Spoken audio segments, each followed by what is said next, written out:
I float at the surface of the Atlantic Ocean, suspended between sky and deep water, with the salt burning my eyes and the horizon cutting the frame in half.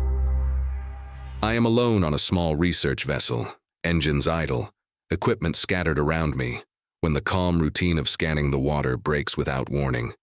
The ocean surface ahead ripples in an irregular pattern, heavier and slower than waves, as if something massive struggles just below. I focus my binoculars, and a humpback whale emerges partially from the Atlantic Ocean, its enormous dark body rising and falling with visible effort. The humpback whale's skin is covered in dense clusters of parasites, pale and rough against the darker flesh, spreading across the flanks, around the pectoral fins, and along the base of the blowhole.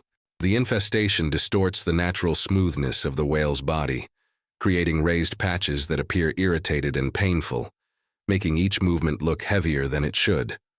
I watch as the humpback whale rolls slightly on its side, exposing more of the parasite-covered skin to the air, then sinks again, unable to maintain a steady rhythm.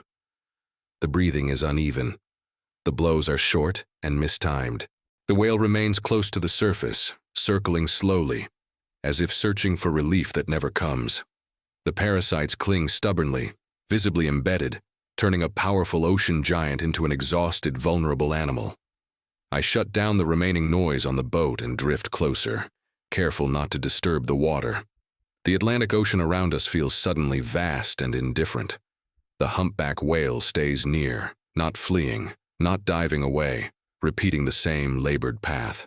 The animal does not vocalize, does not breach, does not show strength.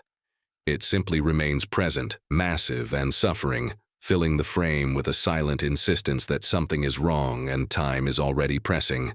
I stay close to the surface, matching the slow pace of the humpback whale as it drifts through the Atlantic Ocean. And the longer I observe, the clearer the danger becomes. The parasite infestation is not superficial. The clusters spread unevenly across the whale's body, concentrating around sensitive areas, creating constant irritation that prevents rest. Every attempt the humpback whale makes to stabilize its position fails, forcing it to remain exposed, wasting energy it cannot afford to lose.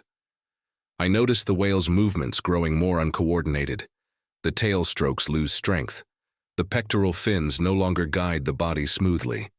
The parasites add drag, altering buoyancy and balance, making even simple motion a struggle.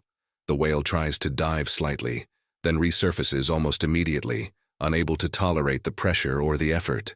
Each resurfacing is shorter, more desperate, as if the body no longer trusts itself to sink.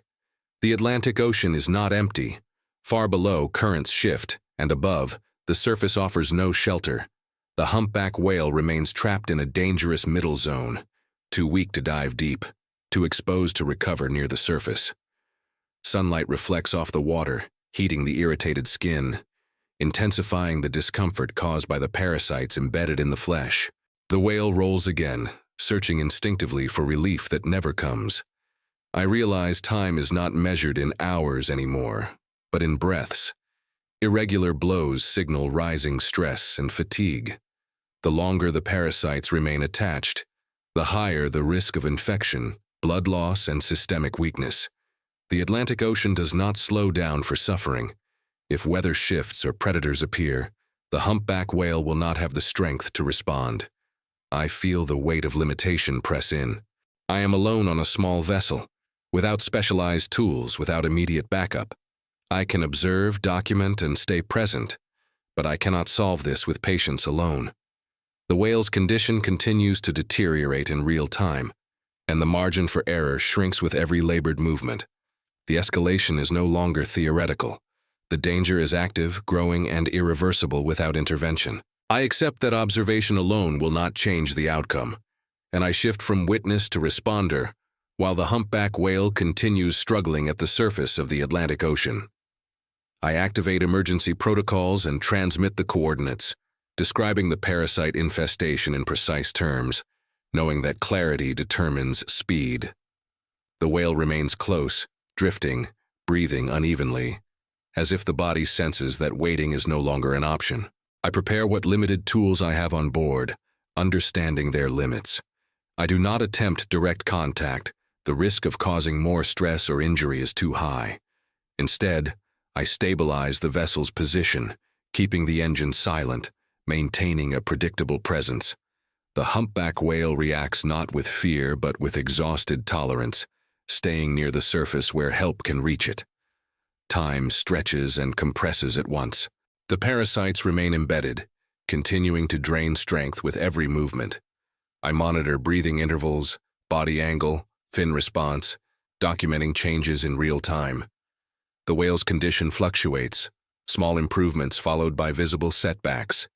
The Atlantic Ocean remains indifferent, but now the situation is no longer isolated. A professional response vessel appears on the horizon, cutting through the water with controlled speed.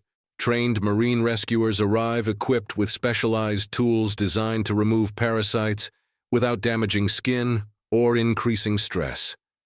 I coordinate positioning, keeping my vessel steady while the rescue team prepares their approach. The intervention begins carefully. The rescuers work methodically, focusing on the most critical parasite clusters first. The humpback whale remains at the surface, weak but compliant, its massive body rising and falling as hands, tools, and procedures replace uncertainty with action. This is no longer passive observation. This is the moment where the outcome can still change. I watch the rescue unfold, knowing there is no margin left for hesitation, because the humpback whale's strength is almost gone. The parasite clusters are removed one by one, but the process is slow, and the whale's breathing grows more erratic as the stress accumulates. The Atlantic Ocean remains calm on the surface, hiding how close this moment is to collapse. The whale suddenly shifts its body at the wrong moment. The massive frame tilts, the head dips, and the blowhole slips dangerously close to the waterline. For a few seconds, the whale fails to correct itself. The breathing pauses. The stillness is wrong.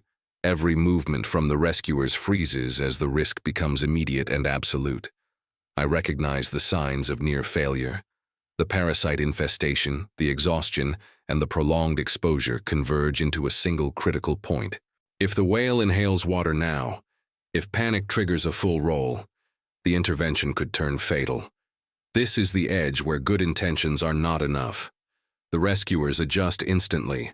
They change position, reduce contact, and refocus on stabilizing the whale rather than removing parasites. The tools shift from extraction to support. The priority becomes balance, airflow, and keeping the blowhole clear. I hold my vessel steady, maintaining alignment, preventing waves from interfering. The whale exhales sharply and draws in a deep, uneven breath. The body lifts just enough. The posture corrects by degrees, not suddenly, but enough to reverse the downward spiral. The moment passes, fragile and real. The decision to slow down, to protect life before progress, changes everything. The humpback whale remains alive at the surface of the Atlantic Ocean, still weak, still infested, but no longer slipping away. The crisis breaks, not with triumph, but with survival. I remain close as the Atlantic Ocean slowly regains its rhythm, and the humpback whale no longer fights to breathe. With the immediate danger gone, the rescuers resume their work, removing the remaining parasite clusters with patience and precision. Each extraction reveals healthier skin beneath, still irritated, but finally free.